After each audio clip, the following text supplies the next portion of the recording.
ਉਹ ਦਿਨ ਜਦੋਂ ਲਾਲ ਦਿਹਾੜੀਆਂ ਵਾਲਾ ਮੁੰਡਾ ਦਿਹਾੜੀ ਕਰਦਾ ਰਿਹਾ, ਜ਼ਿੰਦਗੀ ਦਾ ਸਭ ਸੰਤਾਪ ਹੰਢਾਉਂਦਾ ਰਿਹਾ, ਗਰੀਬੀ ਦਾ ਖਾਸ ਕਰਕੇ।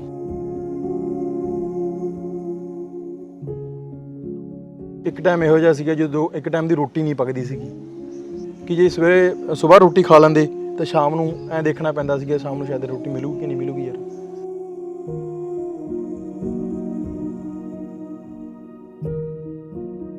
ਜੇ ਚਾਹ ਬਣ ਜਾਂਦੀ, ਚਾਹ ਦੇ ਵਿੱਚ ਮਿੱਠਾ ਨਹੀਂ ਹੁੰਦਾ ਸੀਗਾ।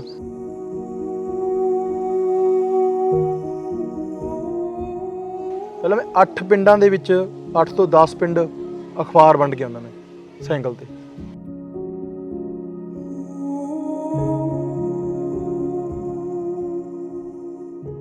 ਕਿਉਂਕਿ ਕੁਝ ਕੁ ਲੋਕਾਂ ਨੇ ਮੇਰੀ ਗੱਲ ਫੈਲਾਤੀ ਸੀ, ਕਹਿੰਦੇ ਇਹ ਆਪ ਤਾਂ ਅੰਗਰੇਜ਼ੀ 'ਚੋਂ ਫੇਲ ਹੈ ਤੇ ਲੋਕਾਂ ਨੂੰ ਅੰਗਰੇਜ਼ੀ ਪੜ੍ਹਾਉਂਦਾ ਯਾਰ।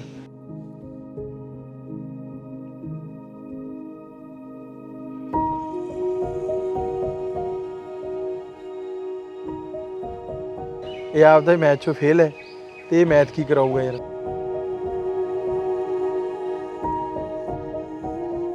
ਦਸਵੀਂ ਦਾ ਸਰਟੀਫਿਕੇਟ ਇਹ ਵੀ ਰੱਖਣ ਲੱਗ ਗਿਆ ਸੀ ਮੈਂ, ਫੋਟੋ ਕਾਪੀ ਕਰਾ ਕੇ। ਕਈ ਵਾਰੀ ਕਹਿਣ ਲੱਗੇ ਜੇ ਉਹਨੂੰ ਐਂ ਕੱਢ ਕੇ ਦਿਖਾਉਂਦਾ ਸੀਗਾ, ਨਹੀਂ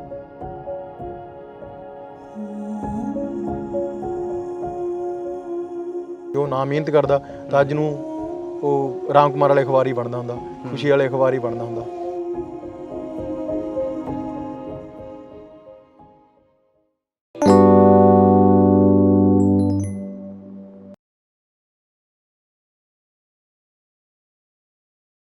ਮਸ਼ਾਲਾਂ ਬਾਲ ਕੇ ਚੱਲਣਾ ਜਦੋਂ ਤੱਕ ਰਾਤ ਬਾਕੀ ਹੈ, ਕਦਮ ਸੰਭਾਲ ਕੇ ਚੱਲਣਾ ਜਦੋਂ ਤੱਕ ਰਾਤ ਬਾਕੀ ਹੈ। ਸਤਿ ਸ਼੍ਰੀ ਅਕਾਲ, ਮੈਂ ਸੁੱਖੀ ਮੰਘਾਣੀਆਂ, ਤੁਸੀਂ ਜੁੜੇ ਹੋਏ ਹੋ ਸਰਲੇਖ ਦੇ ਨਾਲ।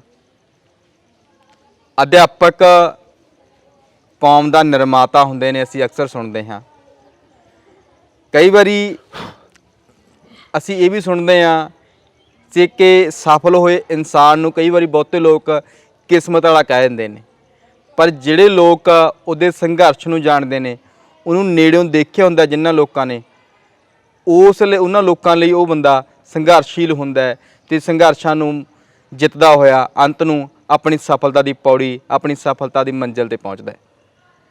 ਅੱਜ ਮੇਰੇ ਨਾਲ ਇੱਕ ਉਹ ਸ਼ਖਸ ਜਿਹਨੂੰ ਅਸੀਂ ਬਚਪਨ ਤੋਂ ਦੇਖਿਆ, ਜ਼ਿੰਦਗੀ ਦੀਆਂ ਬਹੁਤ ਦੁੱਖ ਸੁੱਖ ਹੰਢਾਏ, ਬਹੁਤ ਕੁਝ। ਇਹ ਮੁਲਾਕਾਤ ਕਰਨ ਦਾ ਸਬੱਬ ਇਸ ਲਈ ਬਣਦਾ ਹੈ ਕਿ ਸਤੰਬਰ ਮਹੀਨਾ ਅਧਿਆਪਕ ਦਿਵਸ ਆ ਰਿਹਾ ਅਤੇ ਸਾਡੀ ਨਜ਼ਰ ਦੇ ਵਿੱਚ ਇੱਕ ਅਧਿਆਪਕ ਉਹ ਬਣ ਜਾਂਦਾ ਹੈ ਜਿਸ ਅਧਿਆਪਕ ਕੋਲੇ ਪਹਿਲਾਂ ਹੀ ਸਭ ਕੁਝ ਘਰ ਦੇ ਵਿੱਚ ਹੁੰਦਾ ਸੀ ਅਤੇ ਸੁਖਾਵਾਂ ਮਾਹੌਲ ਹੁੰਦਾ ਸੀ ਪੜ੍ਹਨ ਲਿਖਣ ਦਾ। ਪਰ ਕਈ ਵਾਰੀ ਅਜਿਹੇ ਇਨਸਾਨ ਵੀ ਅਧਿਆਪਕ ਬਣਦੇ ਨੇ ਜਿਨ੍ਹਾਂ ਇਨਸਾਨਾਂ ਨੇ ਆਪਣੇ ਆਪ ਦੇ ਬਲਬੂਤੇ ਆਪਣੇ ਪਰਿਵਾਰ ਨੂੰ ਜੋੜ ਕੇ ਰੱਖਿਆ, ਪਰਿਵਾਰ ਨੂੰ ਇਕਜੁੱਟ ਕਰਕੇ ਰੱਖਿਆ, ਅਤੇ ਖਾਸ ਕਰ ਜਦੋਂ 4 ਭੈਣਾਂ ਹੋਣ ਦਾ ਮਾਣ ਪ੍ਰਾਪਤ ਹੋਵੇ ਅਤੇ 4 ਕੁੜੀਆਂ ਦੇ ਘਰੋਂ ਡੋਲੇ ਤੋਰਨੇ ਹੋਣ ਅਤੇ ਸਾਰੀ ਕਬੀਲਦਾਰੀ ਦਾ ਜਿਹੜਾ ਭੰਬਲ ਭੂਸਾ ਆਪਣੇ ਆਪ ਬੰਦੇ ਨੇ ਹੰਢਾਇਆ ਹੋਵੇ, ਅਤੇ ਇਹੋ ਜਿਹੇ ਹਾਲਾਤਾਂ ਦੇ ਵਿੱਚ ਜਦੋਂ 2 ਵਕਤ ਦੀ ਰੋਟੀ ਦਾ ਸੰਸਾ ਹੋਵੇ ਅਤੇ ਉਦੋਂ ਅਧਿਆਪਕ ਬਣਨਾ ਬੜਾ ਔਖਾ ਹੁੰਦਾ। ਅੱਜ ਮੇਰੇ ਨਾਲ ਮਾਸਟਰ ਲਾਲ ਬੋਹਾ ਜੀ ਸਰਕਾਰੀ ਸੈਕੰਡਰੀ ਸਕੂਲ ਮੰਦਰਾਂ ਦੇ ਵਿਹੜੇ ਵਿੱਚ ਪਹੁੰਚੇ ਹਾਂ। ਕਰਦੇ ਹਾਂ ਗੱਲਬਾਤ ਉਹਨਾਂ ਪਲਾਂ ਬਾਰੇ ਜਿਨ੍ਹਾਂ ਨੂੰ ਯਾਦ ਕਰਕੇ ਸ਼ਾਇਦ ਅੱਜ ਇਹ ਵੀ ਭਾਵੁਕ ਹੋਣਗੇ, ਅਤੇ ਉਹ ਗੱਲਾਂ, ਉਹ ਯਾਦਾਂ ਜਿਹੜੀਆਂ ਬਹੁਤੇ ਵਿਦਿਆਰਥੀਆਂ ਲਈ, ਬਹੁਤੇ ਅਧਿਆਪਕਾਂ ਲਈ, ਬਹੁਤੇ ਲੋਕਾਂ ਲਈ ਸੁਣਨਯੋਗ, ਸਮਝਣਯੋਗ ਅਤੇ ਸਫਲਤਾ ਦੀ ਵੱਲ ਜਾਣ ਲਈ ਰਾਹ ਦਸੇਰਾ ਹੋਣਗੀਆਂ। ਬਾਈ ਜੀ ਸਤਿ ਸ਼੍ਰੀ ਅਕਾਲ। ਸਤਿ ਸ਼੍ਰੀ ਅਕਾਲ ਬਾਈ ਜੀ। ਲਾਲ, ਬੜਾ ਨੇੜਿਓਂ ਜਾਣਦੇ ਹਾਂ ਬਾਈ।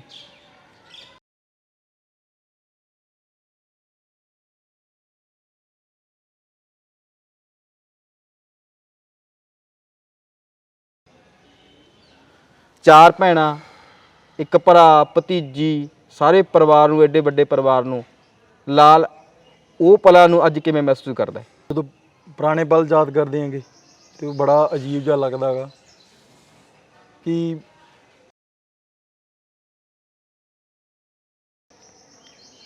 ਜਿਹੜੇ ਹਾਲਾਤ 'ਚ ਮੈਂ 12 ਕੀਤੀਆਂ ਸੀਗੀਆਂ ਮੈਂ ਉਦੋਂ, ਉਸ ਟਾਈਮ ਮੇਰਾ ਬਾਪੂ ਸੀਗਾ। ਬਾਪੂ ਕੰਮ ਕਰਿਆ ਕਰਦਾ ਸੀ ਲੱਕੜ ਦਾ, ਅਤੇ ਉਹਨਾਂ ਨੂੰ ਲੱਕੜ ਵਿੱਚ ਘਾਟਾ ਪੈ ਗਿਆ ਅਤੇ ਕਿਉਂਕਿ ਜਦੋਂ ਪੈਸੇ ਦੇਣੇ ਸੀਗੇ, ਪੈਸੇ ਜਿਹੜੇ ਜਿਹਨੇ ਪੈਸੇ ਦੇਣੇ ਉਹ ਤਾਂ ਆਉਣਗੇ, ਉਹਨਾਂ ਤੋਂ ਦੁਖੀ ਹੋ ਘਰ ਛੱਡ ਗਿਆ ਉਹ। ਵੱਡਾ ਭਾਈ ਸਾਹਿਬ ਸੀਗਾ, ਉਹ ਕਿੰਨੇ ਕੁ ਕਮਾ ਲੈਂਦਾ, ਦਿਹਾੜੀ ਸੀ 60 ਰੁਪਏ। 60 ਰੁਪਏ ਨਾਲ ਢਿੱਡ ਕਿਹਦਾ ਭਰਦਾ ਸੀਗਾ? 7-9 ਜਣੇ 9-10 ਜਣੇ ਖਾਣ ਵਾਲੇ ਸੀਗੇ। 12 ਕੀਤੀਆਂ, ਸੁਪਨਾ ਸੀਗਾ ਕਿ ਮੈਂ ਹਾਕੀ 'ਚ ਅੱਗੇ ਜਾਊਂਗਾ, ਮੈਂ ਗੇਮ ਕਰਦਾ ਸੀ ਹਾਕੀ ਮੈਂ। ਪਰ ਹੋਇਆ ਕਿ ਘਰ ਦੇ ਹਾਲਾਤਾਂ ਨੇ ਜਿਹੜੇ ਸੁਪਨੇ ਸੀ ਸਾਰੇ ਮਧੋਲ ਕੇ ਰੱਖਤੇ। ਸੁਪਨੇ ਦੀ ਗੱਲ ਕੀ, 2 ਟਾਈਮ ਦੀ ਰੋਟੀ ਖਾਣੀ ਵੀ ਨਸੀਬ ਹੋ ਗਈ, ਨਸੀਬ ਨਹੀਂ ਸੀਗੀ। ਦਿਨ ਇਹੋ ਜਿਹੇ ਸੀਗੇ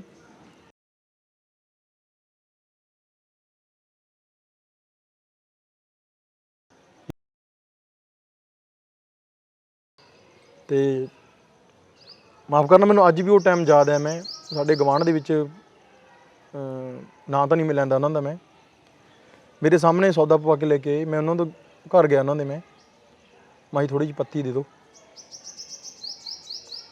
ਅਤੇ ਮੈਂ ਚਾਹ ਬਣਾਉਣੀ, ਘਰੇ ਕੋਈ ਆ ਰਿਹਾ ਹੈਗਾ। ਅਤੇ ਉਹਨਾਂ ਨੇ ਮੈਨੂੰ ਸ਼ਰਮ ਜਵਾਬ ਦੇ ਦਿੱਤਾ ਕਿ ਸਾਡੇ ਪੱਤੀ ਹੈ ਨਹੀਂ ਗੀ। ਪਰ ਉਦੋ ਸਿੰਘ ਲਾਲ ਸਿੰਘ ਨੇ ਸਹੁੰ ਖਾ ਲਈ ਸੀਗੀ ਕਿ ਯਾਰ ਮੰਗਣਾ ਨਹੀਂ ਹੈਗਾ, ਕਰਨਾ ਸਾਰਾ ਕੁਛ।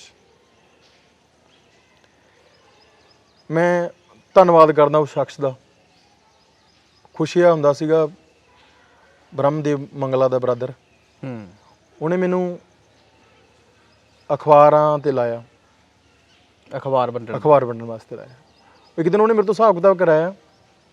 ਮੇਰਾ ਮੈਥ ਥੋੜ੍ਹਾ ਹੱਥ ਠੀਕ ਸੀਗਾ, ਮੈਥ ਵਧਿਆ ਹੀ ਸੀ ਮੇਰਾ। ਅਤੇ ਮੈਨੂੰ ਕਹਿੰਦਾ ਜੇ ਤੈਨੂੰ ਮੈਥ ਹੁੰਦਾ ਤੂੰ ਜਵਾਕ ਨੂੰ ਪੜ੍ਹਾਈ ਦਿਆ ਕਰ ਥੋੜ੍ਹਾ ਬਹੁਤਾ, ਯਾਰ ਮੈਂ ਤੈਨੂੰ ਜਵਾਕ ਭੇਜ ਦੇਣਾ ਗਾ। ਮੈਂ ਕੀ ਕਰਿਆ ਕਰਾਂ, ਪਾਰਟ ਟਾਈਮ ਟਿਊਸ਼ਨ ਕਰਨਾ ਸ਼ੁਰੂ ਕਰਤਾ। ਮੈਂ ਟਿਊਸ਼ਨ ਪਹਿਲਾਂ ਸਟਾਰਟ ਕੀਤਾ 5ਵੀਂ ਕਲਾਸ ਤੋਂ।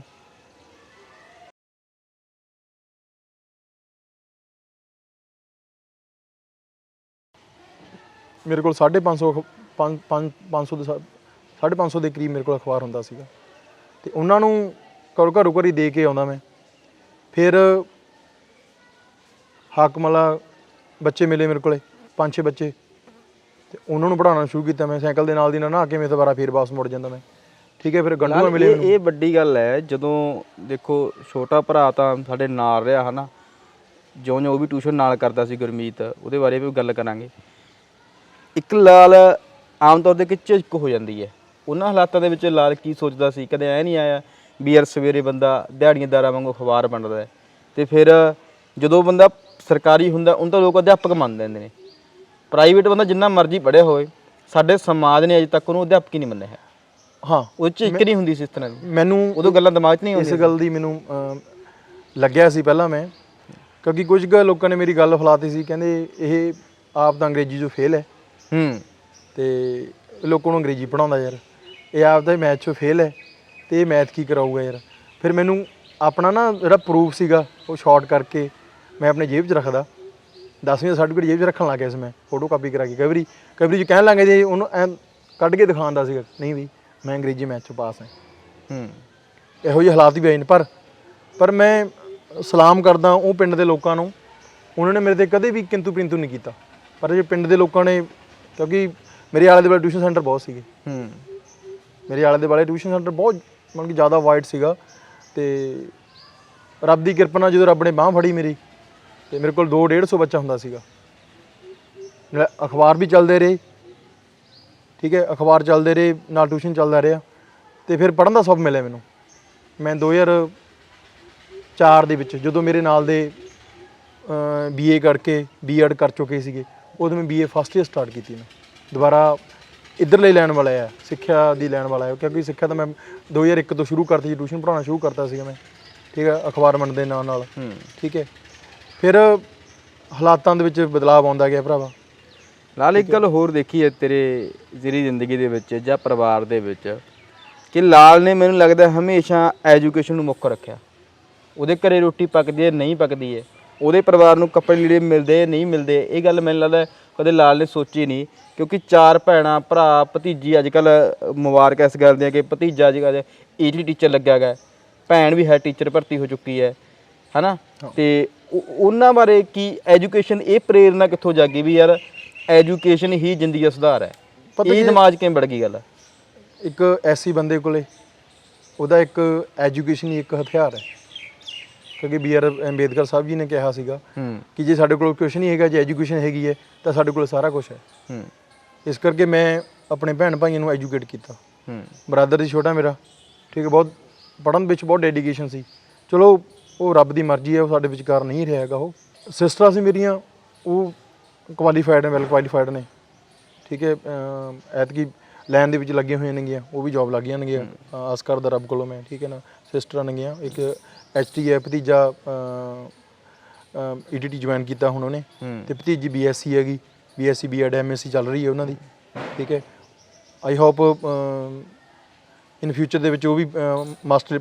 ਪਰ ਇੱਕ ਗੱਲ ਹੋਰ ਰੱਬ ਨੇ ਸੁਣੀ ਹੈ, ਅਤੇ ਮੈਨੂੰ ਬਹੁਤ ਸਾਰੇ ਸਵਾਲ ਕਹਿੰਦੇ ਨੇ ਤੂੰ ਸਾਰਿਆਂ ਨੂੰ ਇੱਕੋ ਲਾਈਨ 'ਚ ਪਾ ਰੱਖਿਆ ਯਾਰ।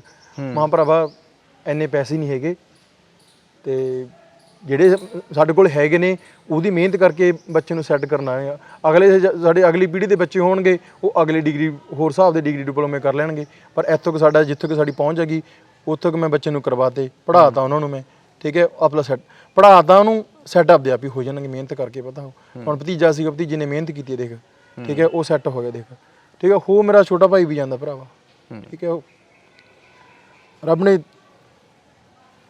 ਜੋ ਮਨਜ਼ੂਰ ਸੀ ਰੱਬ ਨੂੰ, ਬਸ ਉਹ ਇਹ ਕੀ ਸੋਚਿਆ ਵੀ ਮੰਨ ਲਓ ਕੁੜੀਆਂ ਵੀ ਟੀਚਿੰਗ ਲਾਈਨ ਦੇ ਵਿੱਚ ਜਾਣ, ਭਰਾ ਵੀ ਭਤੀਜਾ ਵੀ, ਇਹ ਅਧਿਆਪਕ ਲਾਈਨ ਹੀ ਕਿਉਂ ਸੋਚਦਾ ਰਿਹਾ ਲਾਲ ਸਿੰਘ? ਤੇ ਖਾਸ ਕਰ ਜਦੋਂ ਘਰੇ ਜਵਾਨ ਕੁੜੀਆਂ ਹੋਣ, ਮੈਂ ਤਾਂ ਉਸ ਪਰਿਵਾਰ ਦਾ ਹਿੱਸਾ ਰਿਹਾ ਗਾ, ਹੈ ਨਾ, ਆਉਂਦੇ ਜਾਂਦੇ ਰਹੇ, ਉਹਨਾਂ ਭੈਣਾਂ ਨਾਲ ਹੱਸੇ ਖੇਡੇ ਵੀ ਹੈਗੇ ਆ। ਅਤੇ ਹਮੇਸ਼ਾ ਇੱਕ ਜਦੋਂ ਵੱਡਾ ਭਰਾ ਹੋਵੇ, ਕਬੀਲਦਾਰੀ ਸਾਰਾ ਝੰਜਟ ਉਹਦੇ ਸਿਰ 'ਤੇ ਹੋਵੇ, ਇੱਕ ਡਰ ਵੀ ਹੁੰਦਾ ਵੀ ਘਰੇ ਜਵਾਨ ਭੈਣਾਂ ਨੇ ਯਾਰ, ਹੈ ਨਾ। ਉਸ ਤਰ੍ਹਾਂ ਦੇ ਹਾਲਾਤਾਂ ਨੂੰ ਕਿਵੇਂ ਸਿੱਧੀ ਪ੍ਰੇਰਨਾ, ਕਦੇ ਵੀ ਕੁੜੀਆਂ ਵੱਲੋਂ ਕੋਈ ਲਾਂਭਾ ਨਹੀਂ ਆਇਆ, ਕਦੇ ਭਰਾਵਾਂ ਨੇ ਇਸ ਤਰ੍ਹਾਂ ਦੀ ਗਲਤੀ ਨਹੀਂ ਕੀਤੀ ਕੋਈ, ਕਿਵੇਂ ਲਾਲ ਸਿੰਘ ਉਹਨਾਂ ਨੂੰ ਮੋਟੀਵੇਸ਼ਨ ਦਿੰਦਾ ਰਿਹਾ? ਇਹ ਸਾਡੀ ਆਮ ਤੌਰ 'ਤੇ ਮਾਤਾ ਪਿਤਾ ਇਹੀ ਸੋਚਦੇ ਰਹਿੰਦੇ ਨੇਗੇ। ਇਹ ਸਾਡੀ ਸੋਚ ਹੈਗੀ, ਠੀਕ ਹੈ, ਇਹ ਸਾਡੀ ਸੋਚ ਹੈਗੀ। ਜੇ ਤੁਸੀਂ ਸੋਚ ਨੂੰ ਮਤਲਬ ਕਿ ਪੂਰਾ ਸੁਤੰਤਰ ਰੱਖੋਗੇ ਤੁਸੀਂ, ਤਾਂ ਤੁਹਾਨੂੰ ਬੱਚਾ ਕਦੇ ਵੀ ਮਾੜਾ ਨਹੀਂ ਕਹਾਵੇਗਾ, ਠੀਕ ਹੈ। ਬੱਚੇ ਨੂੰ ਪੂਰਨ ਆਜ਼ਾਦੀ ਦਿਓ, ਪਤਾ ਉਹਨੂੰ ਆਪਣੇ ਢੰਗ ਨਾਲ ਵਿਚਰਨ ਦਿਓ, ਪਤਾ ਉਹਨੇ ਵਿਚਰੇ, ਠੀਕ ਹੈ। ਹੁਣ ਇੱਕ ਨੌਕਰੀ ਲੱਗ ਗਈ, ਇੱਕ ਨੌਕਰੀ ਦੀ ਲਾਈਨ ਦੇ ਵਿੱਚ ਹੈ, ਠੀਕ ਹੈ। ਮੈਂ ਕਦੇ ਵੀ ਰੋਕਿਆ ਨਹੀਂ ਸੀ ਉਹਨੂੰ, ਕਦੇ ਵੀ, ਠੀਕ ਹੈ। ਅਤੇ ਕਦੇ ਮਤਲਬ ਅਸੀਂ ਹਾਸੇ ਖੇਡੇ, ਕਦੇ ਲੜ ਵੀ ਪੈਂਦੇ, ਕਿਉਂਕਿ ਜ਼ਿਆਦਾ ਜਾਣੀ ਸੀ ਘਰ ਦੇ ਵਿੱਚ ਵੀ, ਠੀਕ ਹੈ। ਤੰਗੇ ਦੂਸ਼ੇ ਵਿੱਚ ਇਹ ਕੁਛ ਚੱਲਦਾ ਰਹਿੰਦਾ ਗਾ, ਪਤਾ। ਅਤੇ ਕਦੇ ਵੀ ਇਹੋ ਜਿਹੀ ਕਦੀ ਵੀ ਨਮੋਸ਼ੀ ਨਹੀਂ ਦਿਖਾਈ ਭਰਾਵਾ। ਹਾਂ, ਹਾਲਾਤ ਕੋਈ ਵੀ ਇਹੋ ਜਿਹੇ ਹੋ ਜਾਂਦੇ ਸੀਗੇ ਤਾਂ ਚੱਲਦਾ ਰਹਿੰਦਾ ਸੀ ਭਰਾਵਾ, ਉੱਚਾ ਨੀਵਾਂ, ਕਿਉਂਕਿ ਜ਼ਿੰਦਗੀ ਉੱਚਾ ਨੀਵਾਂ ਇਹਦੇ ਵਿੱਚ ਪਲ ਆਉਂਦੇ ਰਹਿੰਦੇ ਨੇਗੇ। ਲਾਲ ਨੇ ਹਾਕੀ ਦੀ ਗੱਲ ਕੀਤੀ ਸੀ, ਹਾਕੀ ਦੇ ਵਿੱਚ ਸਕੂਲ ਪੱਧਰ 'ਤੇ ਲਾਲ ਖੇਡਦਾ ਵੀ ਰਿਹਾ, ਕਿੱਥੇ ਤੱਕ ਚਲਾ ਗਿਆ ਸੀ ਹਾਕੀ ਦੇ ਵਿੱਚ, ਜਾਂ ਅਜਿਹੇ ਕੀ ਕਾਰਨ ਬਣ ਗਏ ਸੀਗੇ ਕਿ ਹਾਕੀ ਦਾ ਖਹਿੜਾ ਛੱਡਣਾ? ਅੱਜ ਫੇਰ ਲਾਲ ਹਾਕੀ ਦੇ ਗਰਾਊਂਡ ਵਿੱਚ ਜਿਹੜੇ ਸੁਪਨੇ ਸ਼ਾਇਦ ਆਪ ਨਹੀਂ ਪੂਰੇ ਕਰ ਸਕਿਆ ਹਾਕੀ ਗਰਾਊਂਡ ਦੇ ਵਿੱਚ, ਉਸ ਬਾਬਾ ਜੀ ਅਸੀਂ ਸੋਸ਼ਲ ਮੀਡੀਆ ਦੇ ਜਦ ਸਾਨੂੰ ਪਤਾ ਲੱਗਿਆ ਕਿ ਤੁਸੀਂ ਬੋਹਾ ਦੇ ਸਰਕਾਰੀ ਸੀਨੀਅਰ ਸੈਕੰਡਰੀ ਸਕੂਲ ਦੇ ਵਿੱਚ ਆਲੇ ਦੁਆਲੇ ਦੇ ਬੱਚਿਆਂ ਨੂੰ ਲੈ ਕੇ ਹਾਕੀ ਦੁਬਾਰਾ ਖਿਡਾਉਣ ਲੱਗੇ। ਹਾਂ, ਇਹ ਸੁਪਨਾ ਸੀਗਾ, ਠੀਕ ਹੈ। ਸੁਪਨਾ ਸੀਗਾ ਕਿ ਹਾਕੀ 'ਚ ਅੱਗੇ ਲੰਘੂਗਾ, ਕਿ ਉਦੋਂ ਹੋੜ ਸੀ ਨਾ ਕਿ ਹਾਕੀ ਦੇ ਵਿੱਚ ਪਲੇਅਰ ਬਣ ਕੇ, ਕਿਉਂਕਿ ਇੱਕ ਆਮ ਬੰਦੇ ਦਾ ਕੀ ਹੁੰਦਾ, ਸੋਚ ਹੁੰਦੀ ਹੈਗੀ ਕਿ ਨੌਕਰੀ ਲੱਗ ਜਾਂਗੇ ਆਪਾਂ, ਕਿ ਸਰਕਾਰੀ ਜੋਬ ਮਿਲ ਜੂਗੀ ਜੇ ਆਪਾਂ ਵਧੀਆ ਪਲੇਅਰ ਬਣ ਗਏ, ਠੀਕ ਹੈ, ਸਾਨੂੰ ਸਰਕਾਰ ਨੌਕਰੀ ਦੇ ਦੂਗੀ, ਠੀਕ ਹੈ। ਉਹ ਚੀਜ਼ ਕਿਉਂਕਿ ਪੜ੍ਹਨ ਦਾ ਉਦੋਂ ਨਾ ਤਾਂ ਪੈਸਾ ਸੀਗਾ, ਠੀਕ ਹੈ, ਨਾ ਹੀ ਇੰਨੇ ਸਾਧਨ ਸੀ ਭਰਾਵਾ, ਠੀਕ। ਜਿਹੜੇ ਸਾਧਨ ਮਿਲੇ ਉਹ ਆਪ ਪ੍ਰੋਵਾਈਡ ਕਰਵਾਏ ਭਰਾਵਾ, ਕਿਉਂਕਿ ਬਾਪੂ ਹੈ ਨਹੀਂ ਸੀਗਾ, ਠੀਕ ਹੈ। ਉਸ ਤੋਂ ਬਾਅਦ ਬਸ ਜਿਵੇਂ ਰੱਬ ਨੇ ਬਾਂਹ ਫੜ ਲਈ, ਚੱਲਦਾ ਗਿਆ, ਸਾਰੀ ਸੈਟਲਮੈਂਟ ਹੋ ਗਈ। ਹੁਣ ਕਦੇ ਕਦੇ ਸੋਚਦਾ ਹੁੰਦਾ ਯਾਰ ਕਿ ਕਿਉਂਕਿ ਮੇਰੇ ਆਮ ਤੌਰ 'ਤੇ ਸੋਸ਼ਲ ਤੋਰਾ ਫੇਰਾ ਜ਼ਿਆਦਾ ਹੈਗਾ, ਮਤਲਬ ਮੰਡੀ ਚਲੇ ਜਾਈਏ, ਉੱਥੇ ਉਹ ਬੈਠੇ ਨੇ ਵਿਚਾਰੇ ਉਹ ਜਿਹੜੇ ਝੁੱਗੀ ਝੋਪੜੀਆਂ ਵਾਲੇ, ਠੀਕ ਹੈ। ਹੁਣ ਮੀਂਹ ਪੈ ਰਿਹਾ ਸੀਗਾ, ਅਤੇ ਮੀਂਹ ਦੇ ਨਾਲ ਵਿਚਾਰੇ ਉਹ ਪਹਿਲਾਂ ਪਰਾਂ ਰਹਿੰਦੇ ਸੀਗੇ, ਹੁਣ ਅੱਜ ਉਹ ਸ਼ਟਰ ਥੱਲੇ ਆ ਰਹੇ ਨੇ ਵਿਚਾਰੇ। ਉਹਨਾਂ ਦੇ ਹਾਲਾਤ ਬਾਰੇ ਦੇਖ ਕੇ ਤਾਂ ਬੜਾ ਮਹਿਸੂਸ, ਆਪਣੇ ਆਪ ਨੂੰ ਮਾਣ ਮਹਿਸੂਸ ਕਰਦੇ ਹਾਂ ਯਾਰ, ਇਹਨਾਂ ਨੂੰ ਤਾਂ ਵਿਚਾਰਿਆਂ ਨੂੰ ਚੰਗੀ ਹੈਗੀ, ਸਾਡੇ ਕੋਲ ਆਪਦੀ ਛੱਤ ਤਾਂ ਹੈਗੀ, ਇਹਨਾਂ ਵਿਚਾਰਿਆਂ ਕੋਲ ਛੱਤ ਵੀ ਹੈ ਨਹੀਂ ਗੀ, ਪਤਾ ਹੈ। ਅਤੇ ਉਹ ਬੱਚੇ ਨੇ ਨਿੱਕੇ ਨਿੱਕੇ, ਅਤੇ ਉਹਨਾਂ ਦੀ ਫੋਟੋ ਵੀ ਤੁਹਾਨੂੰ ਮੈਂ ਸ਼ੇਅਰ ਕਰ ਦੂੰਗਾ। ਅਤੇ ਉਹ ਬੜੇ ਸ਼ਾਮ ਨੂੰ ਜਦੋਂ ਮੈਂ ਜਾਂਦਾ, ਮੈਂ ਮੰਡੀ 'ਚ ਕਦੇ ਚਲਾ ਜਾਣਾ ਗਾ, ਅਤੇ ਬੜੇ ਹੱਸਦੇ ਖੇਡਦੇ ਨੇ ਮੇਰੇ ਨਾਲ, ਉਹ ਬੜੇ ਮਤਲਬ ਕਿ ਜਿਹੜਾ ਕੰਮ ਕੀਤਾ ਗਾ ਬੜੇ ਮਾਣ ਨਾਲ ਕੀਤਾ ਗਾ, ਮਿਹਨਤ ਕੀਤੀ ਹੈ, ਟੀਚਰ ਲੱਗਿਆ ਮੈਂ। ਅਤੇ ਮੈਨੂੰ ਜਦੋਂ ਮੈਂ ਪਹਿਲੀ ਵਾਰੀ ਟੈਟ ਕਲੀਅਰ ਕੀਤਾ ਸੀਗਾ, ਉਦੋਂ ਮੈਨੂੰ ਐਂ ਕਹਿੰਦੇ ਸੀ ਯਾਰ ਬੋਹਾ ਦੇ ਵਿੱਚ, ਕਿਉਂਕਿ ਉਦੋਂ ਪਹਿਲੀ ਵਾਰੀ 2,53,000 ਨੇ ਮੇਰੇ ਖਿਆਲ 'ਚ ਪੇਪਰ ਦਿੱਤਾ ਸੀਗਾ, ਅਤੇ ਉਹਦੇ 'ਚ 7,000 ਬੰਦਾ ਪਾਸ ਹੋਇਆ ਸੀ, ਅਤੇ ਉਹਦੇ ਵਿੱਚ ਲਾਲ ਸਿੰਘ ਦਾ ਨਾਂ ਹੈਗਾ ਸੀਗਾ, ਕਿ ਉਹ ਬੰਦਾ ਟੈਟ ਕਲੀਅਰ ਕਰ ਗਿਆ ਭਾਈ। ਹੂੰ। ਤੇ ਸਾਰਿਆਂ ਦੇ ਮੂੰਹ ਬੋਲਤੀ ਬੰਦ ਕਰਤੀ ਸੀ ਮੈਂ ਕਿ ਹਾਂ ਕਿ ਲਾਲ ਸਿੰਘ ਨੇ ਮਿਹਨਤ ਕੀਤੀ, ਟੈਟ ਕਲੀਅਰ ਤਾਂ ਹੋਇਆਗਾ। ਕਿਉਂਕਿ ਬਹੁਤ ਬੰਦੇ ਮੇਰੇ ਸਪੋਰਟਰ ਵੀ ਸੀ, ਬਹੁਤ ਸਾਰੇ ਵਿਰੋਧੀ ਵੀ ਸੀਗੇ, ਉਹਨਾਂ ਨੇ ਇਹ ਗੱਲ ਕਹੀ ਹੈ ਕਹਿੰਦੇ ਜੇ ਲਾਲ ਸਿੰਘ ਨੇ ਮਿਹਨਤ ਕੀਤੀ ਹੈ ਤਾਂ ਕਰਕੇ ਇੱਥੇ ਤੱਕ ਪਹੁੰਚਿਆਗਾ। ਜੇ ਉਹ ਨਾ ਮਿਹਨਤ ਕਰਦਾ ਤਾਂ ਅੱਜ ਨੂੰ ਉਹ ਰਾਮ ਕੁਮਾਰ ਵਾਲੇ ਅਖਬਾਰ ਹੀ ਬਣਦਾ ਹੁੰਦਾ, ਖੁਸ਼ੀ ਵਾਲੇ ਅਖਬਾਰ ਹੀ ਬਣਦਾ ਹੁੰਦਾ। ਹੈ ਪਰ ਮੈਂ ਦੁਬਾਰਾ ਇਹ ਗੱਲ ਕਹਿਣਾਗਾ, ਮੈਂ ਧੰਨਵਾਦ ਕਰਦਾ ਉਹ ਖੁਸ਼ੀ ਦੇ ਭਰਾਵਾ, ਖੁਸ਼ੀਆਂ ਮੰਗਲਾ ਦੇ, ਜਿਨ੍ਹਾਂ ਨੇ ਮੈਨੂੰ ਇਹ ਮੰਜ਼ਿਲ ਇਹ ਰਸਤੇ ਤੇ ਪਾਇਆ ਭਰਾ। ਬਹੁਤ ਘੱਟ ਲੋਕ ਹੁੰਦੇ ਨੇ ਜਿਹੜੇ ਲੋਕ ਜ਼ਿਕਰ ਕਰਦੇ ਨੇ, ਖਾਸ ਕਰਕੇ ਜਦੋਂ ਮੀਡੀਆ ਜਰੀਏ ਇੰਟਰਵਿਊ ਹੁੰਦੀ ਹੈ ਤਾਂ ਬਹੁਤ ਘੱਟ ਲੋਕ ਇਹ ਨਾਂ ਲੈਂਦੇ ਨੇ ਵੀ ਯਾਰ ਆਪਾਂ ਕਿਉਂ ਨਾਂ ਲਈਏ ਕਿਸੇ ਦਾ। ਇਹ ਵੱਡਾ ਬਣਿਆ ਤੁਹਾਡਾ। ਨਾਲ ਇੱਕ ਫਿਕਰ ਕਰਦਾ ਹੁੰਦਾ, ਇੱਕ ਲਾਲ ਮੈਂ ਜਾਣਦਾ, ਮੰਨ ਲਓ ਮੈਨੂੰ ਵੀ ਤਾਂ ਘਰ ਦੇ ਤੋਂ ਕਹਿੰਦੇ ਸੀ ਬਾਈ ਲਾਲ ਕੋਈ ਟਿਊਸ਼ਨ ਰੱਖ ਲੈ, ਚਲੋ ਗੱਲ ਵੱਖਰੀ ਵੀ ਉਹ ਗੁਰਮੀਤ ਕਰਕੇ ਇਹਦੇ ਉਹ ਮਾੜਾ ਮਾੜਾ ਜਿੰਨਾ ਕੁ ਉਹ ਇੰਟੈਲੀਜੈਂਟ ਸੀ ਅੰਗਰੇਜ਼ੀ ਦੇ ਸਾਡੇ ਨਾਲੋਂ, ਸਾਡਾ ਥੋੜ੍ਹਾ ਹੱਥ ਤੰਗ ਸੀਗਾ, ਜਿੰਨੀ ਕਿ ਸਾਨੂੰ ਲੋੜ ਪੈਂਦੀ ਸਾਨੂੰ ਉਹ ਦੱਸ ਦਿੰਦਾ ਸੀਗਾ ਹੈ ਨਾ। ਪਰ ਉਹਦੇ ਇੱਕ ਐ ਹੁੰਦਾ ਸੀ ਵੀ ਲਾਲ ਸਿੰਘ ਕੁੱਟਦਾ ਬੱਚਿਆਂ ਨੂੰ। ਇੱਕ ਉਹ ਅਧਿਆਪਕ, ਬੱਚੇ ਫਿਰ ਵੀ ਉੱਥੇ ਆਉਂਦੇ ਸੀ, ਮਾਤਾ ਪਿਤਾ ਭੇਜਦੇ ਸੀ, ਮਾਤਾ ਪਿਤਾ ਇਹ ਵੀ ਚਾਹੁੰਦੇ ਸੀ ਕਿ ਗਲਤੀ ਦੇ ਵਿਦਿਆਰਥੀ ਦੇ ਅਧਿਆਪਕ ਮਾਰੇ। ਪਰ ਇਹ ਅੱਜ ਇੱਕ ਹਾਲਾਤ ਨੇ ਇਸ ਤਰ੍ਹਾਂ ਦੇ ਬਣੇ ਹੋਏ, ਜਦੋਂ ਇੱਕ ਅਧਿਆਪਕ ਆਪਣੇ ਹੀ ਜਾਂ ਆਲੇ ਦੁਆਲੇ, ਜਦੋਂ ਕੋਈ ਤੁਹਾਡੇ ਵਰਗੇ ਅਧਿਆਪਕ ਸੂਝਵਾਨ ਫਿਕਰਮੰਦ ਹੁੰਦੇ ਨੇ ਕਿ ਬੱਚੇ ਦਾ ਪਤਾ ਹੈ ਕਿ ਨਸ਼ਾ ਕਰਦਾ, ਬੱਚੇ ਦਾ ਪਤਾ ਹੈ ਕਿ ਇਹ ਹੁਣ ਇਹ ਛਿੱਤਰਾਂ ਤੋਂ ਬਿਨਾਂ ਸੁਧਰਨ ਵਾਲਾ ਹੈ ਨਹੀਂਗਾ, ਪਰ ਅਧਿਆਪਕ ਉੱਥੇ ਜੇ ਸਟੈਂਡ ਲੈਂਦਾ, ਮਾਤਾ ਪਿਤਾ ਵੀ ਨਾਲ ਨਹੀਂ ਖੜਦੇ ਅਧਿਆਪਕ ਦੇ। ਇਹਨਾਂ ਹਾਲਾਤਾਂ ਬਾਰੇ, ਇਹਨਾਂ ਬਦਲਦੇ ਹਾਲਾਤਾਂ ਬਾਰੇ ਲਾਲ ਕੀ ਸੋਚਦਾ? ਇਹ ਸਾਡੇ ਸਮਾਜ ਦੀ ਹੀਨਤਾ ਭਰਾਵਾ। ਸਾਡਾ ਸਮਾਜ ਜਿਹੜਾ ਹੈਗਾ, ਜਿਹੜਾ ਸਮਾਜ ਪੌੜੀ ਦੇ ਅੱਗੇ ਵਧਣਾ ਸੀਗਾ, ਉਹ ਡਾਊਨਫਾਲ ਜਾ ਰਿਹਾ ਹੈਗਾ। ਕਿਉਂਕਿ ਪੇਰੈਂਟਸ ਨੇਗੇ ਜੇਕਰ ਬੱਚਿਆਂ ਦੀ ਸਪੋਰਟ ਕਰਨਗੇ, ਬੱਚੇ ਨੂੰ ਕੁਝ ਆਖਣਗੇ ਨਾ, ਤੇ ਉਹ ਫਿਰ ਮੰਨ ਲਓ ਸਰਕਾਰ ਨੇ ਸਿਸਟਮ ਇਹੋ ਜਿਹਾ ਬਣਾ ਰੱਖਿਆ ਹੈਗਾ, ਬੱਚੇ ਪੜ੍ਹ ਕੇ ਮਤਲਬ ਕਿ ਥੋੜ੍ਹਾ ਬਹੁਤਾ ਪੜ੍ਹ ਕੇ ਪਾਸ ਹੋ ਜਾਣਗੇ, ਪਰ ਇਨ ਫਿਊਚਰ ਦੇ ਵਿੱਚ ਕੀ ਹੋਊਗਾ ਉਹਨੂੰ ਨਮੋਸ਼ੀ ਦਾ ਸਾਹਮਣਾ ਕਰਨਾ ਪਊਗਾ। ਹੁਣ ਤੁਸੀਂ ਕੋਵਿਡ ਦੀ ਗੱਲ ਕਰ ਲਓ, ਹੁਣ ਕੋਵਿਡ ਦੇ ਵਿੱਚ ਸਾਰੇ ਸਕੂਲਾਂ ਦਾ 100% ਰਿਜ਼ਲਟ ਹੈ। ਮੰਨਦਾ ਮੈਂ, ਕਿਉਂਕਿ ਮੈਂ ਸਰਕਾਰ ਦੇ ਖਿਲਾਫ ਬੋਲ ਰਿਹਾ, ਮਾਫ ਕਰਨਾ, ਪਰ ਇਹ ਜਿਹੜੇ ਰਿਜ਼ਲਟ ਨੇਗੇ ਇਹ ਸਾਨੂੰ ਪਤਾ ਹੈ ਤਾਂ ਜਾਂ ਬੱਚੇ ਨੂੰ ਪਤਾ ਹੈਗਾ। ਠੀਕ ਹੈ, 100% ਰਿਜ਼ਲਟ ਕਿਵੇਂ ਤਿਆਰ ਹੋਏ ਨੇਗੇ, ਜਿਹੜੇ 100% ਰਿਜ਼ਲਟ ਤਿਆਰ ਹੋਏ ਨੇਗੇ ਉਹ ਬੱਚੇ 100% ਨੰਬਰ ਲੈ ਕੇ ਪਾਸ ਤਾਂ ਹੋ ਗਏ, ਪਰ ਉਹਨਾਂ ਪੱਲੇ ਤਾਂ ਕੁਝ ਵੀ ਨਹੀਂ। ਕੱਲ੍ਹ ਨੂੰ ਜਦੋਂ ਟੈਸਟ ਬੈਠਣਗੇ ਉਹਨਾਂ ਦਾ ਕੀ ਬਣੂਗਾ? ਟੈਸਟ ਕਲੀਅਰ ਨਹੀਂ ਹੋਣਾਗਾ, ਕਿਉਂਕਿ ਗਾਹਾਂ ਜਿਹੜੇ ਕੰਪੀਟੀਸ਼ਨ ਹਰਡ ਹੋਣਗੇ, ਵਧਣਗੇ, ਘਟਦੇ ਨਹੀਂ ਹੈਗੇ। ਕਿਉਂਕਿ ਜਦੋਂ ਮੇਰੀ ਜੁਆਇਨਿੰਗ ਹੋਈ ਹੈਗੀ, ਮੈਂ ਮੈਰਿਟ ਬੇਸ 'ਤੇ ਭਰਤੀ ਹੋਈ ਹੈ, ਪਰ ਜਿਹੜਾ ਹੁਣ ਜਿਹੜੀ ਜਿਵੇਂ ਤੁਹਾਡੀ ਜੁਆਇਨਿੰਗ ਤੁਸੀਂ ਵੀ ਲਾਈਨ ਦੇ ਵਿੱਚ ਲੱਗੇ ਹੋਏ ਹੋ, ਜੇ ਤੁਸੀਂ ਜੁਆਇਨ ਕਰੋਗੇ ਜਾਂ ਤੁਸੀਂ ਤਿਆਰੀ ਕਰੋਗੇ, ਉਹਦੇ ਪਰ ਜਿਹੜਾ ਪੂਰਾ ਮਨ ਦੇ ਸਟ੍ਰੈਸ ਲੈ ਕੇ ਬੈਠੋਗੇ ਕਿ ਇਹ ਜੇ ਨਾ ਟੈਸਟ ਕਲੀਅਰ ਹੋਇਆ, ਇਹ ਲਾਸਟ ਮੌਕਾ, ਪੋਸਟਾਂ ਆਉਣ ਨਾ ਆਉਣ, ਠੀਕ ਹੈ, ਇਹ ਵੀ ਮਨ ਦੇ ਵਿੱਚ ਕਿਤੇ ਡਰ ਹੈਗਾ। ਪਰ ਮਾਪਿਆਂ ਨੂੰ ਕਿਤੇ ਨਾ ਕਿਤੇ ਜਾ ਕੇ ਅਧਿਆਪਕਾਂ ਦਾ ਸਾਥ ਦੇਣਾ ਚਾਹੀਦਾ, ਠੀਕ ਹੈ, ਸਪੋਰਟ ਕਰਨੀ ਚਾਹੀਦੀ ਹੈ, ਠੀਕ ਹੈ, ਤਾਂ ਜੋ ਜਿਹੜੇ ਅਧਿਆਪਕ ਨੇਗੇ ਉਹਨਾਂ ਦੇ ਬੱਚਿਆਂ, ਇੱਕ ਗੱਲ ਹੋਰ ਮੈਂ ਕਹਿਣਾ ਚਾਹੁੰਦਾ ਗਾ, ਇਹ ਮੀਡੀਆ ਰਹੀ, ਕਿ ਹਰੇਕ ਪੇਰੈਂਟਸ ਨੂੰ ਆਪਣੇ ਬੱਚੇ ਦੇ ਪਿੱਛੇ 15 ਦਿਨਾਂ ਬਾਅਦ, ਮਹੀਨੇ ਬਾਅਦ ਗੇੜਾ ਮਾਰਨਾ ਚਾਹੀਦਾ, ਤਾਂ ਜੋ ਬੱਚਿਆਂ ਦੀ ਨਿਗਾਹ ਰਹੇ ਕਿ ਸਾਡਾ ਬੱਚਾ ਪੜ੍ਹਦਾ ਕੀ ਹੈ। ਅਧਿਆਪਕ ਵੀ ਅਲਰਟ ਰਹਿਣ, ਅਤੇ ਅਧਿਆਪਕ ਵੀ ਅਲਰਟ ਰਹਿਣ ਕਿ ਅਧਿਆਪਕ ਵੀ ਅਲਰਟ ਰਹਿਣ ਕਿ ਉਹਨਾਂ ਦੇ ਪੇਰੈਂਟਸ ਬੱਚਿਆਂ ਦੇ ਪਿੱਛੇ ਆ ਰਹੇ ਨੇ। ਠੀਕ ਹੈ, ਬਹੁਤ ਥਾਂ 'ਤੇ ਮਤਲਬ ਕਿ ਟੀਚਰ ਵੀ ਵੇਸਲੇ ਹੋ ਜਾਂਦੇ ਨੇਗੇ। ਠੀਕ ਹੈ, ਇਹ ਗੱਲ ਨਹੀਂ ਹੈ ਕਿ ਮੈਂ ਹੀ ਵੇਸਲਾ, ਮੈਂ 100% ਸਾਰੇ ਟੀਚਰ ਸਹੀ ਨਹੀਂ ਅਤੇ 100% ਸਾਰੇ ਟੀਚਰ ਗਲਤ ਨਹੀਂ ਹੈਗੇ ਭਰਾਵਾ। ਠੀਕ ਹੈ, ਕੁਝ ਥਾਂ 'ਤੇ ਇਹੋ ਜਿਹੀਆਂ ਉਨਤਾਈਆਂ ਪਾਈਆਂ ਵੀ ਜਾਂਦੀਆਂ ਨੇਗੀਆਂ। ਠੀਕ ਹੈ, ਕਈ ਥਾਂ 'ਤੇ ਨਹੀਂ ਵੀ ਪਾਈਆਂ ਵੀ ਜਾਂਦੀਆਂ ਨੇਗੀਆਂ। ਅੱਜ ਲਾਲ ਹੋਰਾਂ ਨੇ ਕੀ ਸੋਚਿਆ ਜਦੋਂ ਤੁਸੀਂ ਜਾ ਕੇ ਹਾਕੀ ਦਾ ਗਰਾਊਂਡ ਦੇ ਵਿੱਚ ਸਪੋਰਟਸਮੈਨ ਦੁਬਾਰਾ ਸ਼ੁਰੂ ਕਰਤਾ? ਹਾਕੀ ਬਾਰੇ ਸੋਚਿਆ ਭਰਾਵਾ, ਮੇਰੀ ਮੁੱਢ ਤੋਂ ਹੀ ਸੋਚ ਰਹੀ ਸੀਗੀ ਕਿ ਜਿਹੜੀ ਬਹੁਤ ਜਿਹੜੀ ਹਾਕੀ ਹੈਗੀ ਬਹੁਤ ਟਾਈਮ ਤੋਂ ਚੱਲਦੀ ਆ ਰਹੀ ਹੈਗੀ, ਮੇਰੀ ਸੁਰ ਤੋਂ ਪਹਿਲਾਂ ਹੀ ਚੱਲਦੀ ਆ ਰਹੀ ਹੈ। ਬਹੁਤ ਸਾਰੇ ਨਾਮ ਨੇ, ਜਿਵੇਂ ਹਰਵਿੰਦਰ ਵਿੱਲੂ, ਜੋਗਿੰਦਰ ਗਿੰਦਾ ਹੈ, ਅਤੇ ਬਾਲਾ ਹੋਇਆ ਕਰਦਾ ਸੀਗਾ। ਠੀਕ ਹੈ, ਰਵੀ ਬਾਈ ਹੈਗਾ, ਠੀਕ ਹੈ, ਬਾਈ ਸ਼ਿੰਗਾਰਾ ਜੀ, ਠੀਕ ਹੈ, ਅਤੇ ਮਤਲਬ ਕਿ ਉਹਨਾਂ ਦੀ ਪ੍ਰੇਰਨਾ ਸੋਤ ਉਹਨਾਂ ਨੇ ਹਾਕੀ ਨੂੰ ਜਿਉਂਦਾ ਰੱਖਿਆ ਸੀਗਾ। ਠੀਕ ਹੈ, ਬਾਈ ਜੀ ਨੇ ਖੜਾਈ, ਹਰਵਿੰਦਰ ਵਿੱਲੂ ਜੀ ਨੇ ਖੜਵਾਈ ਹਾਕੀ, ਦੇਖੋ ਹੈ। ਅਤੇ ਮੈਂ ਉਹ ਜਮਾ ਸਮਾਂ ਜਾਣਦਾ ਗਾ ਜਦੋਂ ਬਾਈ ਗਿੰਦੇ ਨੇ ਗੋਲ ਮਾਰੇ ਸੀ, 5 ਦੇ 5 ਗੋਲ ਮਾਰੇ ਸੀਗੇ। ਠੀਕ ਹੈ, ਅਤੇ ਮੈਨੂੰ ਉਹ ਸਮਾਂ ਵੀ ਨਹੀਂ ਭੁੱਲਿਆ ਕਿ ਜਦੋਂ ਜਿਹੜਾ ਕਾਲੀ ਸੀਗਾ, ਕੁਲਵੀਰ ਕਾਲੀ, ਅਤੇ ਉਹ ਸਾਡਾ ਬੈਕ ਖੇਡਿਆ ਕਰਦਾ ਸੀਗਾ, ਅਤੇ ਕਈ ਵਾਰੀ ਐਂ ਸੋਚਦੇ ਹੁੰਦੇ ਜਿੱਥੇ ਕਾਲੀ ਖੜਾ ਹੈਗਾ ਯਾਰ ਉਹ ਕਦੇ ਗੋਲ ਹੀ ਨਹੀਂ ਪਾ ਸਕਦਾ ਸੀਗਾ, ਮਤਲਬ ਕਿ ਬਹੁਤੀ ਟੀਮ ਨੂੰ ਬੜੀ ਆਫਤ ਹੋ ਜਾਂਦੀ ਸੀ, ਗੋਲ ਨਹੀਂ ਪਾਉਣ ਦਿੰਦੇ ਸੀਗੇ। ਠੀਕ ਹੈ, ਫਾਰਵਰਡ ਲਾਈਨ ਹਰਮਿੰਦਰ ਬਿੱਲੂ ਖੇਡਿਆ ਕਰਦਾ ਸੀਗਾ।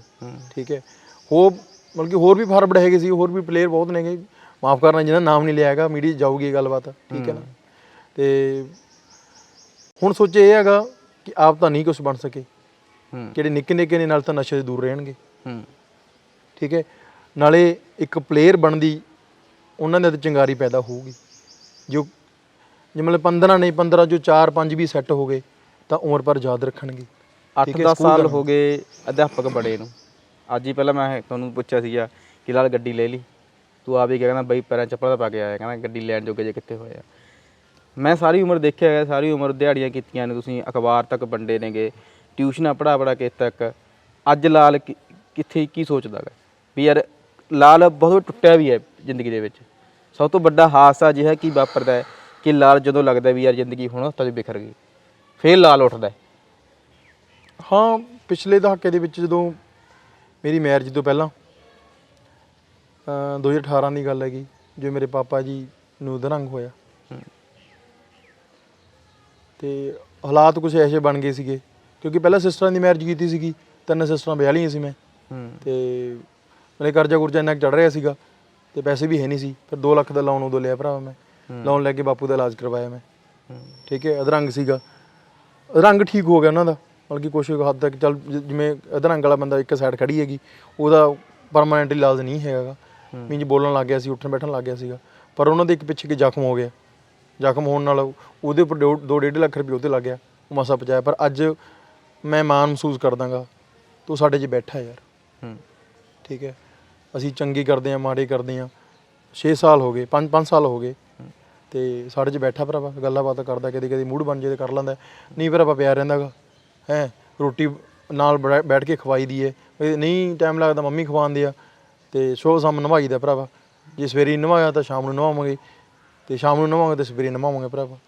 ਠੀਕ ਹੈ, ਉਹ ਸਾਰੇ ਕਹਿੰਦੇ ਨੇ, ਮਤਲਬ ਕਿ ਸਾਡੇ ਆਂਢ ਗੁਆਂਢ ਵੀ ਕਹਿੰਦੇ ਨੇ ਕਿ ਥੋੜੀ ਸੇਵਾ ਕਰਕੇ, ਨਹੀਂ ਸਾਡਾ ਫਰਜ਼ ਹੈ, ਕਿਉਂਕਿ ਜਿਹਨੇ ਸਾਨੂੰ ਪਾਲ ਕੇ ਮਤਲਬ ਉਹਨੇ ਸਾਨੂੰ ਸੀਰੀ ਨਹੀਂ ਰਲਾਇਆ ਯਾਰ। ਵੱਡੀ ਗੱਲ ਹੈ, ਸਭ ਤੋਂ ਵੱਡੀ ਗੱਲ ਹੈ। ਭਾਵੇਂ ਦੇ ਹਾਲਾਤ ਇਹੋ ਜਿਹੇ ਸੀ ਉਹਨੂੰ ਘਰ ਛੱਡਣਾ ਪੈ ਗਿਆ ਪਾਪਾ ਨੂੰ, ਪਰ ਮੈਂ ਇੰਨਾ ਕੁ ਜਾਣਦਾ ਗਾ ਪਾਪਾ ਨੇ ਸਾਨੂੰ ਕਿਸੇ ਜੱਟ ਨਾਲ ਸੀਰੀ ਨਹੀਂ ਰਲਾਇਆ।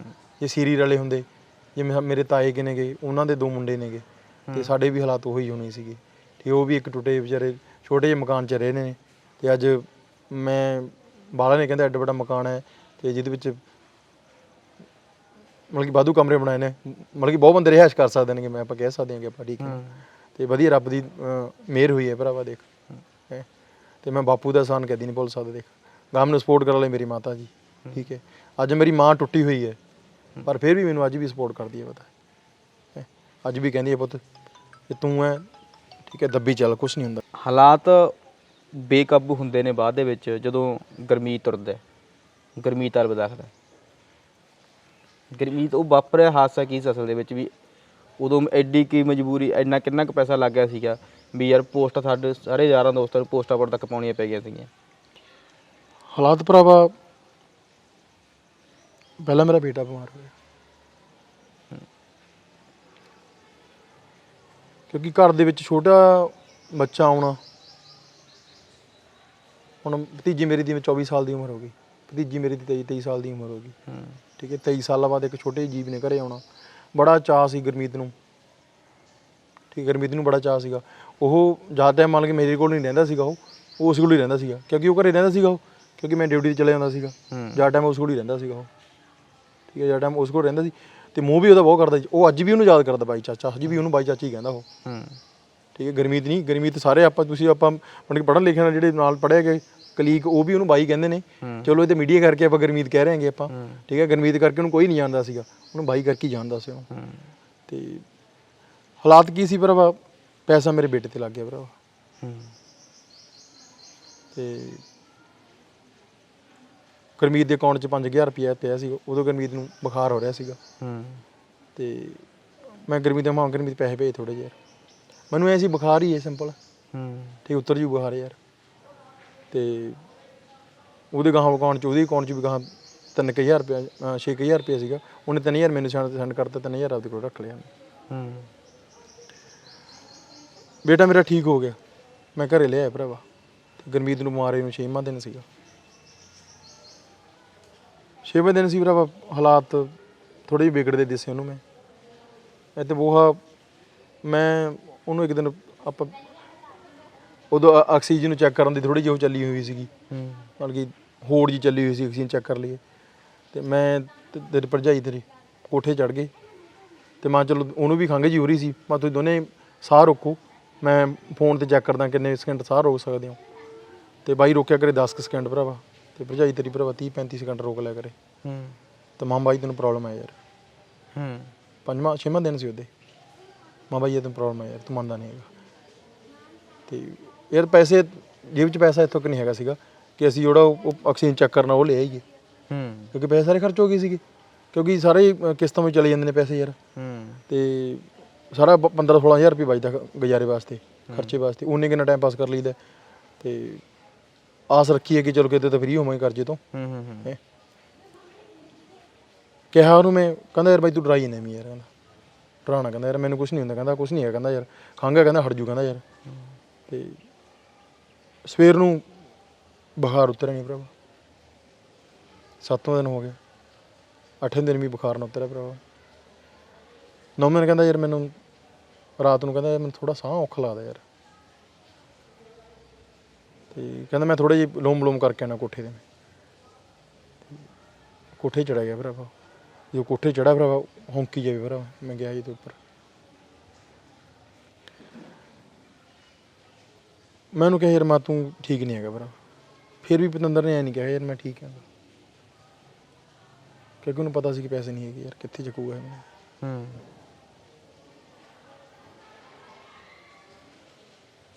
ਸਵੇਰਾ ਚੜ੍ਹਿਆ, ਮੈਂ ਸਕੂਲ ਆ ਗਿਆ। ਮੈਨੂੰ ਫੋਨ ਮਾਰਿਆ 10 ਕੁ ਵਜੇ, ਕਹਿੰਦਾ ਬਾਈ ਯਾਰ ਮੇਰੀ ਹਾਲਤ ਮਾੜੀ ਹੈ, ਕਹਿੰਦਾ ਮੈਨੂੰ ਲੈ ਜਾ ਚੱਕ ਕੇ ਕਿਤੇ।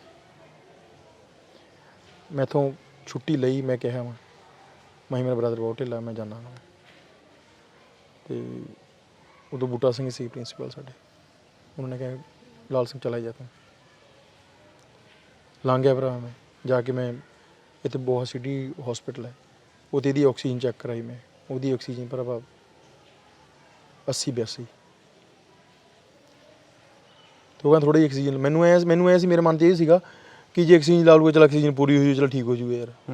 ਮੇਰੇ ਮਨ ਦੇ ਵਿੱਚ ਇਹੀ ਸੀਗਾ ਕਿ ਜੇ ਆਕਸੀਜਨ ਲਾ ਲੂਗਾ ਤਾਂ ਉਹ ਠੀਕ ਹੋ ਜੂਗਾ, ਕਿਉਂਕਿ ਪਹਿਲਾਂ ਕਿਤੇ ਇਹੋ ਜਿਹਾ ਕੁਛ ਫੇਸ ਹੀ ਨਹੀਂ ਕੀਤਾ ਸੀਗਾ ਯਾਰ। ਠੀਕ ਹੈ, ਪਹਿਲਾਂ ਇਹੋ ਜਿਹਾ ਕੁਛ ਫੇਸ ਹੀ ਨਹੀਂ ਕੀਤਾ ਸੀਗਾ। ਅਤੇ ਆਕਸੀਜਨ ਲਾਈ, ਪਹਿਲੇ ਦਿਨ ਲਾਈ। ਕਹਿੰਦਾ ਵੀ ਸਾਡੇ ਕੋਲ ਅੱਧਾ ਕੁ ਸਿਲੰਡਰ ਹੈਗਾ ਮੇਰੇ ਕੋਲ, ਕਹਿੰਦਾ ਭਰਾਵਾ ਲਾ ਕਹਿੰਦਾ, ਅਤੇ ਇਹਦੇ ਵਾਸਤੇ ਕਹਿੰਦਾ ਸਿਲੰਡਰ ਹੋਰ ਲਿਆਉਣਾ ਪਊਗਾ। ਫਿਰ ਭਰਾ ਮੇਰੇ ਦੋਸਤ ਨੂੰ ਫੋਨ ਮਾਰਿਆ ਮੈਂ, ਪ੍ਰੇਮ ਸਿੰਘ ਹੈਗਾ। ਮੈਂ ਕਿਹਾ ਨੇਕੀ ਫਾਊਂਡੇਸ਼ਨ ਨੇ ਕਹਿੰਦੇ ਨੇ ਆਕਸੀਜਨ ਦੇ ਸਿਲੰਡਰ ਭਰ ਕੇ ਦਿੰਦੇ ਨੇ ਯਾਰ, ਮੈਂ ਦੇ ਦੇਣਗੇ। ਉਹਨੇ ਕਹਿੰਦਾ ਆ ਜਾ, ਕਹਿੰਦਾ ਮੈਂ ਗੱਲ ਕਰ ਲਈ, ਕਹਿੰਦਾ ਯਾਰ ਅਸੀਂ ਪਰ ਆਕਸੀਜਨ ਸਿਲੰਡਰ ਲਿਆ ਕੇ ਰੱਖ ਲਿਆ ਭਰਾਵਾ। ਦੂਸਰੇ ਨੂੰ ਲੰਘ ਗਿਆ, ਅਸੀਂ ਗਏ ਭਰਾਵਾ ਸੁਨਾਮ। ਸਾਨੂੰ ਕਹਿੰਦੇ ਦੱਸ ਪਾਈ, ਕਹਿੰਦੇ ਸੁਨਾਮ ਨਾ ਜਿਹੜਾ ਹੌਸਪੀਟਲ ਬਹੁਤ ਵਧੀਆ ਹੈਗਾ, ਉੱਥੇ ਲੈ ਜਾਓ ਇਹਨੂੰ ਅਤੇ ਠੀਕ ਹੋ ਜਾਊਗਾ, 1 ਲੱਖ ਰੁਪਏ ਲੈਣਗੇ। ਅਤੇ ਫਿਰ ਭਰਾ ਮੈਂ ਹੋਰ ਕੋਈ ਹੱਲ ਨਹੀਂ ਸੀ ਮੇਰੇ ਕੋਲ। ਮੇਰੇ ਕੋਲ ਮੈਡਮ ਦੇ ਇੱਕ ਮੇਰੀ ਆਪਦੀ ਚੈਨੀ ਸੀ 1.5 ਤੋਲੇ ਦੀ, ਅਤੇ ਗਹਿਣੇ ਸੀ ਮੈਡਮ ਦੇ 4.5 ਤੋਲੇ ਦੇ ਭਰਾਵਾ। ਮਤਲਬ ਜਿੰਨੇ ਵੀ 5-6 ਜਿਹੜੇ ਤੋਲੇ ਸੀਗੇ ਸੋਨਾ ਪਿਆ ਸੀ ਮੇਰੇ ਕੋਲ। ਵਿਆਹ ਤਾਂ ਪਿਆ, ਕਿ ਨਵਾਂ ਨਵਾਂ ਵਿਆਹ ਹੋਇਆ ਸੀ ਭਰਾ, ਮੈਂ ਚੱਕ ਕੇ ਵੇਚਤਾ ਭਰਾਵਾ। ਵੇਚ ਕੇ ਜਿੰਨੇ ਪੈਸੇ ਬਣੇ ਭਰਾਵਾ ਮੈਂ ਨਾਲ ਚੱਕ ਕੇ ਚੱਲ ਪਿਆ ਯਾਰ। ਮੈਂ ਕਹਿੰਦਾ ਜਿਵੇਂ ਕਹਿੰਦੇ ਨੇ ਉਸ ਬੰਦੇ ਦੀ ਹੋਣੀ ਸੀਗੀ, ਕਿ ਕਹਿੰਦੇ ਆਪਾਂ ਕੀ ਹੋਣੀ ਹੈਗੀ। ਅਤੇ ਜਾਣਾ ਤਾਂ ਭਰਾਵਾ ਅਸੀਂ ਸੁਨਾਮ ਸੀ, ਅਤੇ ਲੈ ਗਿਆ ਭਰਾਵਾ ਨੂੰ ਮਾਨਸਾ। ਸਰਕਾਰੀ 'ਚ ਨਾ, ਸਰਕਾਰੀ ਨਾਲ ਕਿ ਮੈਂ ਬਹੁਤ ਸਾਰੇ ਹੌਸਪੀਟਲ ਨਾਲ ਕੰਟੈਕਟ ਕਰਨ ਦੀ ਕੋਸ਼ਿਸ਼ ਕੀਤੀ, ਮੈਂ ਸੰਪਰਕ ਕੀਤਾ, ਪਰ ਕਿਸੇ ਨੇ ਹਾਮੀ ਨਹੀਂ ਭਰੀ। ਦੱਸਿਆ ਕਿ ਜਦੋਂ ਜੀ ਆਕਸੀਜਨ ਲੈਵਲ ਭਰਾਵਾ ਇੰਨਾ ਹੈਗਾ, 80-82 ਦੀ ਆਕਸੀਜਨ ਲੈਵਲ ਹੈਗਾ। ਅਤੇ ਬੜਾ ਗੱਡੀ 'ਤੇ ਚੜ੍ਹਿਆ ਆਰਾਮ ਨਾਲ, ਕੋਈ ਆਕਸੀਜਨ ਦੀ ਲੋੜ ਨਹੀਂ, ਬਿਨਾਂ ਆਕਸੀਜਨ ਤੋਂ ਗਿਆ ਭਰਾਵਾ। ਉੱਥੇ ਜਦੋਂ ਆਕਸੀਜਨ ਚੈੱਕ ਕਰਦੇ ਹੌਸਪੀਟਲ ਮੋੜ ਦਿਆ ਕਰਨ ਬਾਹਰ 'ਚੋਂ ਭਰਾਵਾ, ਮਾਨਸਾ ਤੋਂ ਭਰਾਵਾ। ਆਖਰ ਨੂੰ ਭਰਾਵਾ ਮੈਡੀਸਿਟੀ ਵਾਲੇ ਨੇ ਕਹਿੰਦੇ ਐਡਮਿਟ ਕਰ ਲਿਆ ਠੰਡੇ ਨਾ ਮਾਨਸਾ। ਮਾਨਸਾ ਜਦੋਂ ਮੈਡੀਸਿਟੀ ਨੇ ਐਡਮਿਟ ਕੀਤਾ ਭਰਾਵਾ, ਪੈਸਿਆਂ ਦਾ ਦੌਰ ਚੱਲਦਾ ਰਿਹਾ ਭਰਾਵਾ, ਪੈਸੇ ਵੀ ਖਤਮ ਹੋਣੇ ਸ਼ੁਰੂ ਹੋ ਗਏ ਭਰਾਵਾ। ਫਿਰ ਕੁੜੀ ਨੂੰ ਕਿਹਾ ਮੈਂ ਤੁਸੀਂ ਪੈਸੇ ਦਿਓ ਮੈਨੂੰ ਥੋੜ੍ਹੇ ਜਿਹੇ, ਪਰ ਕੁੜੀਆਂ ਵਿਚਾਰਿਆਂ ਕੋਲ ਇੰਨੇ ਕਿੰਨੇ ਪੈਸੇ ਨੇ ਭਰਾਵਾ। ਫਿਰ ਮੈਂ 5 ਲੱਖ ਦਾ ਫਿਰ ਲੋਨ ਕਰਵਾਇਆ ਭਰਾ, ਮੈਂ ਮਰਦੇ ਨਹੀਂ ਭਰਾਵਾ। ਠੀਕ ਹੈ 5 ਲੱਖ ਦਾ ਲੋਨ ਕਰਵਾਇਆ ਭਰਾਵਾ। ਹੁਣ ਇੱਕ ਦਿਨ ਦਾ ਭਰਾਵਾ ਉਹ 70 ਤੋਂ 80 ਹਜ਼ਾਰ ਰੁਪਏ ਲੈਂਦੀ ਸੀਗੀ। 5 ਲੱਖ ਕਿੱਥੇ ਖੜੂਗਾ ਵੀ ਉਹ। 6 ਦਿਨ ਮਾਨਸਾ ਰੱਖਿਆ ਭਰਾਵਾ, ਠੀਕ ਹੈ। ਜੋ 6 ਦਿਨ ਇੱਥੇ ਰੱਖਿਆ, ਲਾਸਟ ਵਾਲੇ ਦਿਨ ਜਦੋਂ 6ਵੇਂ ਦਿਨ ਚੱਕਦਾ ਇਹਨੂੰ, ਇੱਕ ਦਿਨ ਪਹਿਲਾਂ ਮੈਨੂੰ ਸਿਸਟਰ ਬੋਲਦੀ, ਕਹਿੰਦੀ ਪ੍ਰਾਹੁਣਾ ਬੋਲਦਾ ਤੂੰ ਵਗ ਜਾ ਯਾਰ, ਤੂੰ 5 ਦਿਨ ਹੋ ਕਹਿੰਦਾ ਕਮਰਾ ਬਣਾਉਣਾ ਤਾਂ ਰੈਸਟ ਹੋ ਜੂਗੀ। ਕਹਿੰਦਾ ਕੀ ਪਤਾ ਕਿੰਨੇ ਦਿਨ ਬੈਠਣਾ ਪਏ ਆਪਾਂ ਨੂੰ ਯਾਰ। ਉਹ ਤਾਂ ਸਹੀ ਕਹਿੰਦਾ ਸੀਗਾ, ਪਰ ਉਹ ਵੀ ਥੱਕਿਆ ਬੈਠਾ ਸੀਗਾ ਕਿਉਂਕਿ ਉਹ ਵੀ ਨੀਂਦਰਾ ਸੀਗਾ। 7 ਵਾਲੇ ਦਿਨ ਹੋ ਗਏ ਇੱਥੇ ਬੈਠੇ ਸੀ ਪ੍ਰਾਹੁਣੇ ਨੂੰ। ਅਤੇ ਕੁਦਰਤੀ ਰਾਤ ਨੂੰ ਇਹਨੂੰ ਆ ਗਿਆ ਬਾਥਰੂਮ ਭਰਾਵਾ। ਇਹਨੇ ਆਕਸੀਜਨ ਦਾ ਜਿਹੜਾ ਮਾਸਕ ਲਾਇਆ, ਪਹਿਲਾਂ ਤਾਂ ਬੁਲਾਇਆ ਉਹਨੂੰ, ਨਰਸ ਨੂੰ ਬੁਲਾਇਆ, ਉਹ ਉੱਠੀ ਨਹੀਂ ਭਰਾਵਾ। ਅਤੇ ਨਾ ਉਹ ਕੰਪਾਊਂਡਰ ਉੱਠਿਆ, ਜਿਹੜਾ ਕਿਤੇ ਹੋਰ ਹੈਗਾ ਸੀ ਉੱਥੇ ਮੁੰਡਾ ਸੀ ਜਿਹੜਾ, ਉਹ ਵੀ ਨਹੀਂ ਉੱਠਿਆ ਭਰਾਵਾ। ਉਹਨੇ ਫਿਰ ਥੋੜ੍ਹਾ ਤੈਨੂੰ ਪਤਾ ਸੀ ਜਜ਼ਬਾਤੀ ਥੋੜ੍ਹਾ ਜ਼ਿਆਦਾ ਹੈਗਾ, ਜ਼ਿਆਦਾ ਸੀਗਾ ਉਹ। ਉਹਨੇ ਮਾਸਕ ਲਾਇਆ, ਆ ਵੀ ਬਾਥਰੂਮ ਕਰਨ ਲੱਗ ਗਿਆ ਭਰਾਵਾ। ਬਾਥਰੂਮ ਕਰਕੇ ਭਰਾਵਾ ਜਦੋਂ ਦੁਬਾਰਾ ਮਾਸਕ ਚੜਾਇਆ, ਮਾਸਕ ਉਹਦੇ ਕੋਲ ਲੱਗਿਆ ਨਹੀਂ ਭਰਾਵਾ। ਫਿਰ ਸਾਹੋਂ ਸਾਈ ਹੋ ਗਿਆ ਭਰਾਵਾ। ਉਹ ਡਾਕਟਰ ਨੂੰ ਬੁਲਾਇਆ ਭਰਾਵਾ। ਡਾਕਟਰ ਨੇ ਉਹਦੇ ਬਾਥਰੂਮ ਨੂੰ ਪੈਪ ਪਾਈ, ਬਾਥਰੂਮ ਪੈਪ ਪਾਈ ਜਦੋਂ ਭਰਾ ਬਾਥਰੂਮ ਕਹਿੰਦਾ ਮੈਨੂੰ ਪ੍ਰਾਹੁਣੇ ਫੋਨ ਕਰਕੇ ਕਹਿੰਦਾ ਬਈ ਮੇਰੀ ਬਾਥਰੂਮ ਪੈਪ ਕਢਾ ਦੇ, ਨਹੀਂ ਮੈਂ ਸਾਰਾ ਕੁਝ ਕੱਟ ਕੇ ਸਾਰਾ ਡਿੰਗਾ ਪੱਟ ਕੇ ਛੱਡ ਭਾਜੂ ਕਹਿੰਦਾ ਉਰੋਂ ਮੈਂ। ਫਿਰ ਕੀ ਹੈ, ਪਾਈ ਨਹੀਂ, ਕਢਾਤੀ ਪੈਪ ਭਰਾ। ਦੂਸਰੇ ਨੂੰ ਡਾਕਟਰ ਨੂੰ ਪੁੱਛਿਆ ਮੈਂ ਜੇ ਤਾਂ ਤੁਹਾਡੇ ਕੋਲ ਇਲਾਜ ਹੈਗਾ ਜੀ ਸਾਨੂੰ ਤਾਂ ਦੱਸ ਦਿਓ, ਜੇ ਨਹੀਂ ਹੈਗਾ ਤਾਂ ਦੱਸ ਦਿਓ। ਡਾਕਟਰ ਚਾਹੁੰਦੀ ਸੀ ਕਿ ਇਹ ਕਹਿਣ, ਪਰ ਇੱਥੇ ਇਹਨੇ ਅਸੀਂ ਮਾਨਸਾ ਖਾਈ ਪੀ ਜਾਂਦਾ ਸੀਗਾ। ਅਸੀਂ ਪਾਗਲਾਂ ਨੇ, ਸਾਰੇ ਕੋਲ ਫੋਨ ਸੀਗੇ, ਐਂਡਰੋਇਡ ਫੋਨ ਨਹੀਂ ਸਾਰੇ ਕੋਲ। ਅਸੀਂ ਕਦੇ ਐਂ ਨਹੀਂ ਚੈੱਕ ਕੀਤਾ ਸੀਗਾ ਵੈਂਟੀਲੇਟਰ ਸਾਰਾ ਸਿਆਪਾ ਹੁੰਦਾ ਕੀ ਹੈ, ਕਿਉਂਕਿ ਪਹਿਲਾਂ ਜ਼ਿੰਦਗੀ 'ਚ ਕਿਤੇ ਹੋਈ ਹੀ ਨਹੀਂ ਸੀ ਇਹੋ ਜਿਹੇ ਕੋਈ ਹਾਲਾਤ ਦੀ ਨਹੀਂ ਗਈ ਸੀ ਕਿ ਵੈਂਟੀਲੇਟਰ ਸਾਰਾ ਹੁੰਦਾ ਕੀ ਹੈ ਯਾਰ। ਸਾਨੂੰ ਐਂ ਸੀਗਾ ਜੀ ਬੰਦੇ ਨੂੰ ਵੈਂਟੀਲੇਟਰ 'ਤੇ ਪਾ ਦਾਂਗੇ ਬੰਦਾ ਬਚ ਰਹੂਗਾ ਹੈ, ਪਰ ਐਂ ਨਹੀਂ ਪਤਾ ਸੀ ਕਿ ਵੈਂਟੀਲੇਟਰ ਕੀ ਹੁੰਦਾ, ਕਿ ਵੈਂਟੀਲੇਟਰ ਇੱਕ ਦੂਸਰੀ ਮੌਤ ਹੈਗੀ। ਠੀਕ ਹੈ, ਜੇ ਕੋਈ ਬੰਦਾ ਜਾਂਦਾ ਵੈਂਟੀਲੇਟਰ ਦੇ ਉੱਪਰ, ਉਹਦੇ ਵਿੱਚ ਸਿਰਫ 1% ਚਾਂਸ ਹੁੰਦੇ ਨੇ ਬਚਣ ਦੇ, 100 ਦੇ ਵਿੱਚੋਂ ਇੱਕ ਬਚਦਾ, 99 ਮਰ ਕੇ ਆਉਂਦੇ ਨੇ। ਮੈਂ ਬਠਿੰਡੇ ਹੌਸਪੀਟਲ ਦਾ ਕੀਤਾ, ਠੀਕ ਹੈ।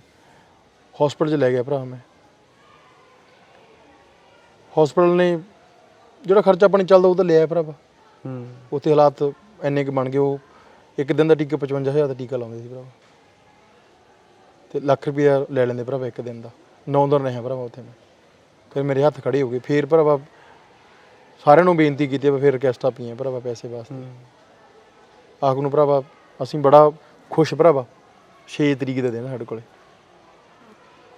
ਪਹਿਲਾਂ 6 ਤਰੀਕ ਨੂੰ ਮੇਰੀ ਸਵੇਰੇ ਗੱਲ ਹੋਈ ਗੁਰਮੀਤ ਨਾਲ, ਕਹਿੰਦਾ ਵੀਰੇ ਮੇਰੇ 'ਤੇ ਪੈਸੇ ਨਾ ਲਾ ਯਾਰ, ਕਹਿੰਦਾ ਵੀਰੇ ਮੈਂ ਬਚਦਾ ਨਹੀਂ, ਕਹਿੰਦਾ ਮੈਂ ਬਚਦਾ ਨਹੀਂ ਹੈਗਾ। ਮੇਰੇ ਭੁੱਬਾ ਮਾਰ ਕੇ ਮੈਂ ਬਾਹਰ ਨਿਕਲਿਆ IC ਰੂਮ ਦੇ ਵਿੱਚ। ਮੈਂ ਵੀਰੇ ਇਹ ਨਾ ਕਹਿ ਯਾਰ, ਮੇਰੀ ਜਾਨ ਨਿਕਲਦੀ। ਮੈਂ ਕਹਿੰਦਾ ਨਾ ਮੈਂ ਤੇਰੇ ਵਾਸਤੇ ਮਰਿਆ ਪਿਆ ਨਾ, ਤੂੰ ਇਹ ਬੋਲਦਾ ਮੇਰੇ ਵਾਸਤੇ। ਮੈਨੂੰ ਕਾਰਡ ਦਿਖਾਇਆ, ਮੈਂ ਕਹਿੰਦਾ ਨਾ ਮੈਂ ਤੇਰੇ ਵਾਸਤੇ 5 ਲੱਖ ਦਾ ਕਾਰਡ ਵੀ ਬਣਾ ਲਿਆ ਮੈਂ, ਪੈਸੇ ਇੰਨੇ ਪਿਆ ਮੇਰੇ ਕੋਲ, ਮੈਂ ਤੂੰ ਚਿੰਤਾ ਨਾ ਕਰ, ਪੈਸੇ ਦੀ ਚਿੰਤਾ ਨਾ ਕਰ ਯਾਰ, ਤੂੰ ਹਿੰਮਤ ਰੱਖ ਯਾਰ ਤੂੰ। ਅਤੇ ਉਸ ਰਾਤ ਉਹ ਉਸ ਦਿਨ ਨਾ ਦੁਪਹਿਰੇ ਹੀ ਇਰੀਟੇਟ ਹੋ ਗਿਆ, ਅਤੇ ਉਹਦਾ ਆਕਸੀਜਨ ਲੈਵਲ ਡਾਊਨ ਆ ਗਿਆ ਸੀ, ਉਹਦਾ 77 'ਤੇ ਚਲਾ ਗਿਆ ਸੀਗਾ। ਫਿਰ ਸ਼ਾਮ ਨੂੰ ਜਦੋਂ 10 ਵਜੇ ਦਾ ਟਾਈਮ ਸੀ, ਉਹਦੀ 92 92 'ਤੇ ਆਕਸੀਜਨ ਜਾ ਰਹੀ ਸੀ। ਅਸੀਂ ਨਾ ਸਾਰਿਆਂ ਨੇ ਬੜਾ ਰੱਬ ਕੋਲ ਸ਼ੁਕਰਗੁਜ਼ਾਰ ਕੀਤਾ ਕਿ ਸਵੇਰੇ ਇਹਦੀ CPAP ਲੈ ਜਾਊਗੀ। ਹੁਣ 92 ਹੈ, ਸਾਰੀ ਰਾਤ 'ਚ ਆਕਸੀਜਨ ਪੂਰੀ ਹੋ ਜਾਊਗੀ, ਸ਼ਾਇਦ 97 98 ਹੋ ਜਾਏ, CPAP ਲੈ ਜਾਊਗੀ। ਉਹਨੂੰ ਥਰਡ ਲੈਵਲ ਦੀ ਆਕਸੀਜਨ ਦੇ ਦੇਣਗੇ, ਹਾਈ ਮਾਸਕ ਦੀ। ਹਾਈ ਮਾਸਕ ਤੋਂ ਹੌਲੀ ਹੌਲੀ ਮਤਲਬ ਕਿ 5-4 ਦਿਨਾਂ 'ਚ ਠੀਕ ਹੋ ਜਾਊਗਾ ਭਰਾਵਾ।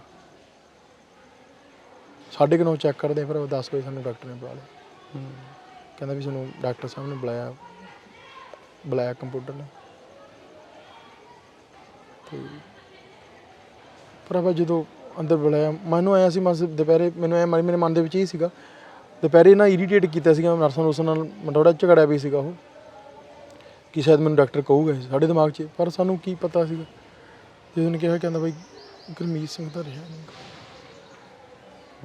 ਸਾਲੀ ਜਰੀਰ ਤੋਂ ਯਾਰ ਜਾਨ ਹੀ ਨਿਕਲ ਗਈ। ਪਤਾ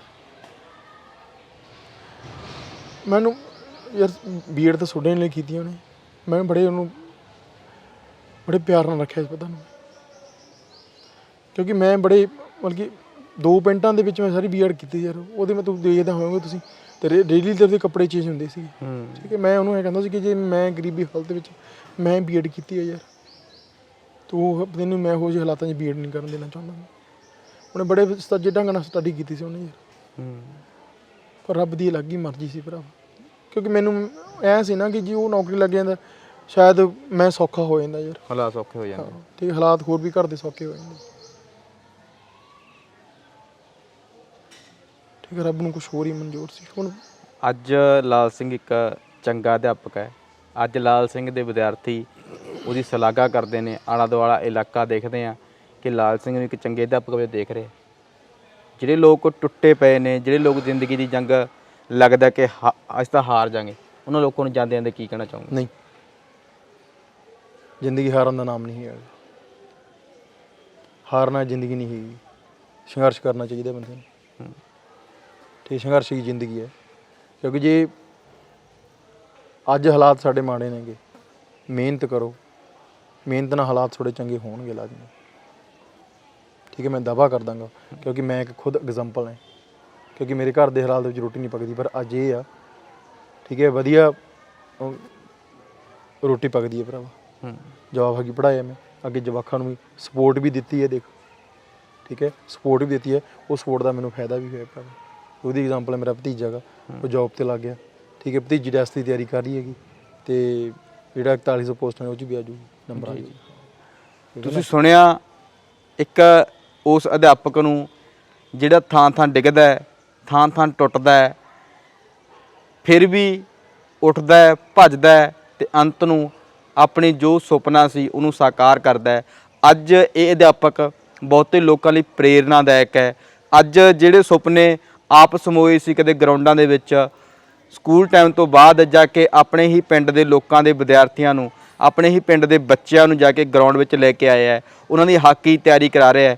ਇਸ ਲਈ ਡਿੱਗ ਜਾਣਾ ਅਤੇ ਮੁੜ ਕੇ ਉੱਠਣਾ ਨਾ, ਇਹ ਖਤਰਨਾਕ ਹੋ ਸਕਦਾ ਹੈ।